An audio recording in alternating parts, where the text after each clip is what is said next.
Le chef du gouvernement a donné un certain nombre d'instructions pour la bonne marche du parc agroalimentaire de Boukangalonzo, inauguré, il faut le rappeler, mardi dernier par le chef de l'État, Joseph Kabila. Et il ressort de cette réunion que globalement la situation économique est stable malgré une hausse légère de prix de produits pétroliers. Le ministre délégué aux Finances nous fait ici le compte-rendu de cette réunion.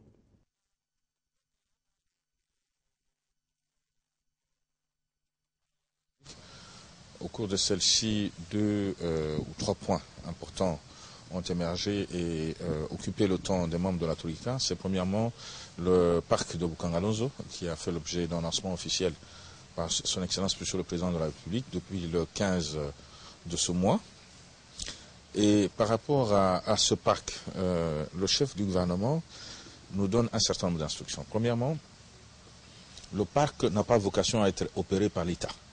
L'État aménage un espace foncier. L'État a fait des études approfondies de ce qui peut être fait. Il y a même des études de faisabilité qui existent par rapport à ce parc-là. L'État va mettre au mois de novembre de l'électricité. Il est important que maintenant le secteur privé se saisisse de ces opportunités, de ces externalités pour venir investir. S'agissant de la situation économique, globalement on va dire que la situation est stable. Malgré une hausse légère des prix des produits pétroliers, qui a eu une incidence sur l'inflation, mais globalement, les prix intérieurs restent sous contrôle. Sur le plan du taux de change, les évolutions montrent une forte stabilité parce qu'au cours de la dernière semaine, il y a même eu une appréciation, aussi bien au cours indicatif, qui reste à 921 aujourd'hui, 921,8, et au cours parallèle qui est de 931 à peu près. Est-ce que l'article 220 de la Constitution est révisable par voie référendaire comme soutenu le week-end dernier par le ministre de l'Intérieur? Pour en savoir un peu plus, nous avons voulu joindre Jacques Njoli, professeur de droit constitutionnel. Et nous sommes justement en ligne avec lui. Professeur Jacques Njoli, bonjour. Sur le plan purement de droit, l'article 220 de la Constitution est-il modifiable? Le pouvoir constituant dérivé, même si c'est le peuple qui a l'initiative de ces pouvoirs dérivés, est limité. Le peuple a déjà parlé. Pourquoi le peuple se ferait harakiri? Ce sont des théories dépassées aujourd'hui. Donc, le pouvoir des révisions, qu'il soit d'initiative populaire, d'initiative gouvernementale, est limité.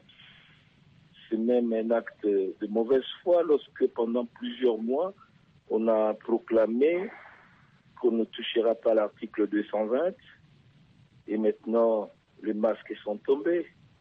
Il faut être éthiquement correct. C'est quand même dommage.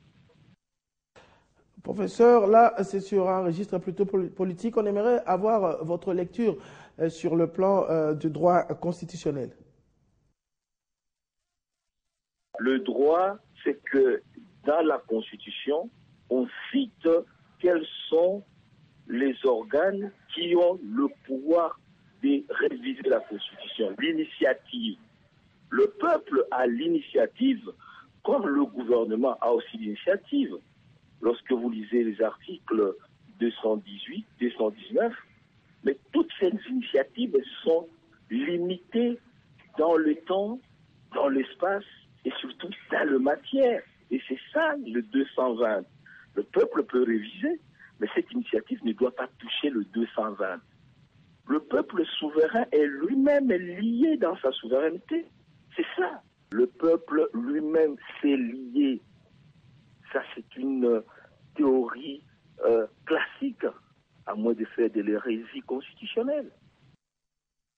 Dernière question, votre commentaire à propos de l'intention ou non de la majorité présidentielle de réviser la Constitution.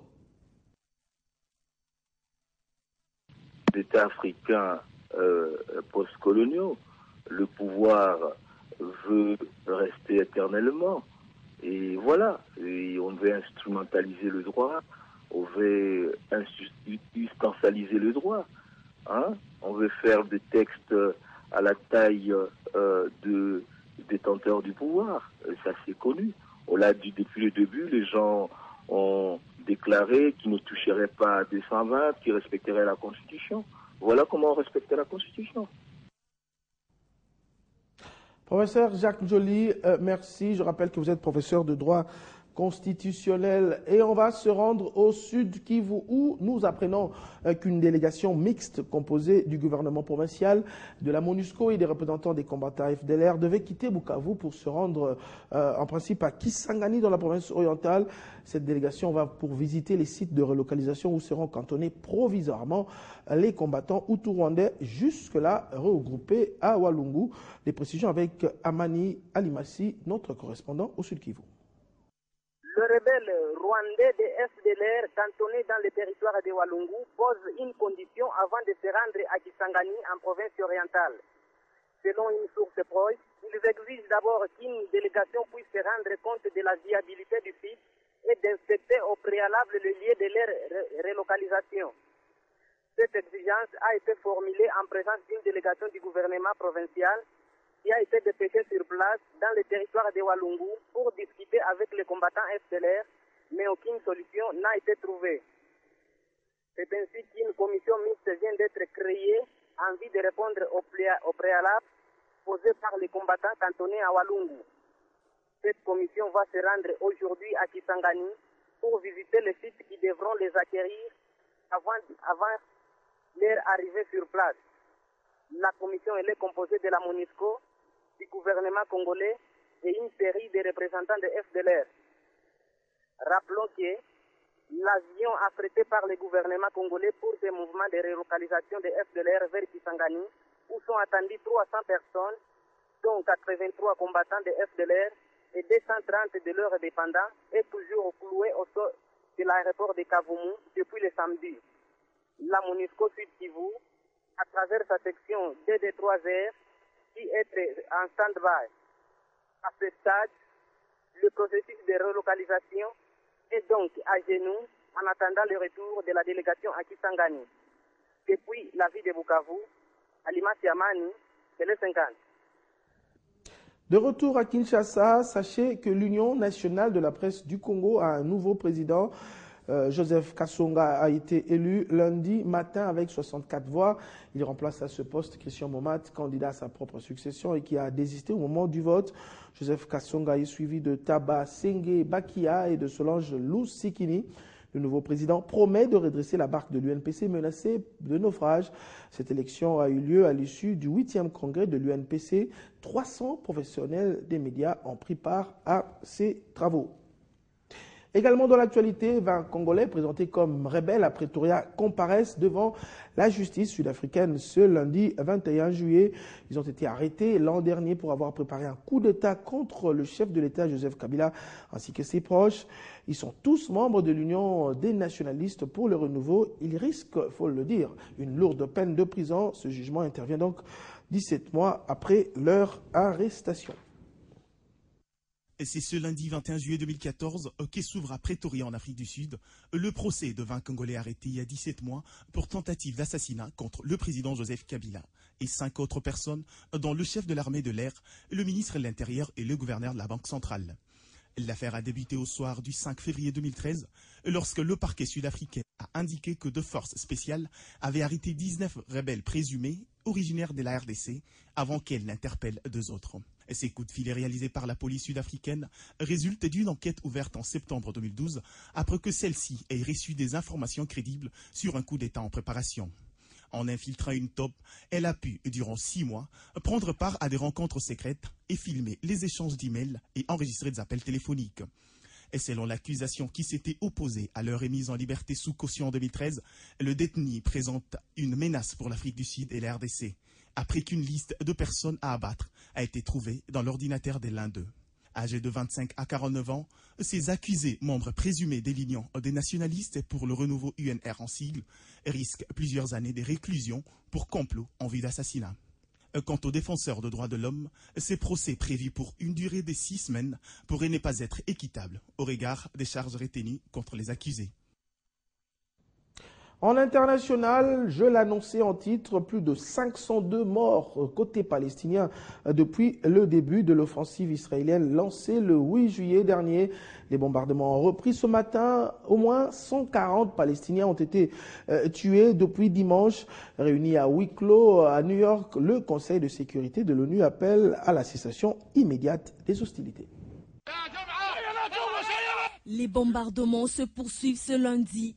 Après une journée meurtrière dimanche, rapporte l'envoyé spécial de RFI à Jérusalem.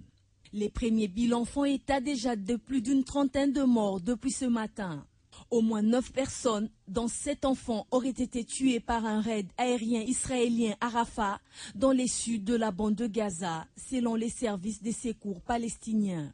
Les corps de plus d'une quinzaine de Palestiniens ont été aussi retrouvés sous les décombres d'une maison qui avait été visée par l'aviation israélienne.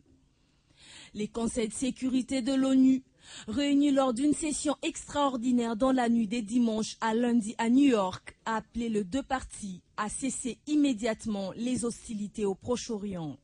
Ces membres se sont déclarés très préoccupés par l'escalade de la violence et ils ont exprimé leur grave préoccupation devant le nombre croissant des victimes du conflit à Gaza. Dans une déclaration lue par le président du Conseil, l'ambassadeur rwandais Eugène Richard Gassana, le 15 pays membres demandent un retour à l'accord de cessez-le-feu de novembre 2012 entre Israël et les Hamas, qui les appelle au respect de lois humanitaires internationales, notamment sur la protection des civils. Et en sport, les deux représentants de la RDC en Ligue des Champions, Mazembe et V-Club, se préparent pour la phase retour des quarts de finale qui démarre, faut le dire, le week-end du 25, 26 et 27 juillet prochain. Et puis en athlétisme, les 13e championnats nationaux se sont clôturés depuis hier dimanche avec la province du Katanga qui a raflé la première place. On en parle avec Arlette Boutella, journaliste sportive à Télé 50. Bienvenue. Merci Patrick. Alors on commence avec V-Club qui a livré 2 rencontres amicales. C'est pas trop. Le même jour, nous apprenons, c'était hier dimanche au stade Tata Raphaël, d'abord face à FC Rangers, puis face à Konzo de Brazzaville. Voilà, donc on se posera la question, comment ça se fait-il? Donc V-Club a aligné 2 équipes type. D'abord face à Rangers, c'était 2 buts partout. Des buts de V-Club étaient inscrits à la 41e minute par Christian Balapi, à la 43e par Boudikama. Et juste après à 16h, c'était contre Konzo du Congo-Brazzaville. Et V-Club s'est imposé sur le score de 2 buts à 1. Un doublé signé Héritier Levoumou à la 49e, puis à la 76e minute. Une façon de juger tous les joueurs avant la phase à retour de quart de finale de la Ligue de Champions. Une phase plus ou moins décisive pour les clubs en vue de se qualifier pour les demi-finales de cette compétition. Nous avons parlé de l'AS V-Club. Ouais. Parlons également du tout-puissant Mazembe parce que c'est la 2e équipe congolaise justement à l'étape de cette compétition. Mazembe était également en amical. C'était face au club africain de la Tunisie. Voilà, face au club africain, Mazembe s'est déjà déplacé du côté du Maghreb parce qu'il jouera contre Zamalek. Donc il a livré une rencontre amicale. Hier, c'était sur le score de 1 but partout que les 2 clubs s'y sont séparés. On va permettre aux téléspectateurs de suivre cette rencontre. En image. C'est pour moi un petit peu difficile de donner un avis parce que je ne connais pas toutes les équipes et la valeur de toutes les équipes, donc c'est difficile. Mais TP Mazembe, ça reste une valeur sûre du football africain. Donc. Club africain de Tunisie, tout-puissant Mazembe Glebert de la RDC en amical, un 4e match de préparation pour les Corbeaux, avant d'affronter les Égyptiens de Zamalek le 27 juillet prochain, un match comptant pour la 4e journée de la Ligue des Champions de la CAF. Mais même en amical, la rencontre a été jouée avec un esprit de compétition, à l'image de cet accrochage dans la surface tunisienne. Salif Koulibaly s'écroule, mais pas de penalty. Le club africain réagit quelques minutes plus tard, une tentative qui n'a pas pu surprendre Robert Kidaba, les portiers de Mazembe, obligé à la claquette. À la demi-heure, le Corbeau de Lubumbashi bénéficie d'un corner exécuté par Renfort Kalaba, repoussé pour la première fois. Mais la deuxième est capitalisée par Salif Koulibaly, qui n'a qu'à mettre sa tête. 1-0, Mazembe va en pause avec cet avantage. En deuxième mi-temps, Daniel Sanchez, l'entraîneur tunisien, lance du sang nouveau sur la pelouse en opérant 11 changements. Coaching payant puisque la pression a changé complètement de camp.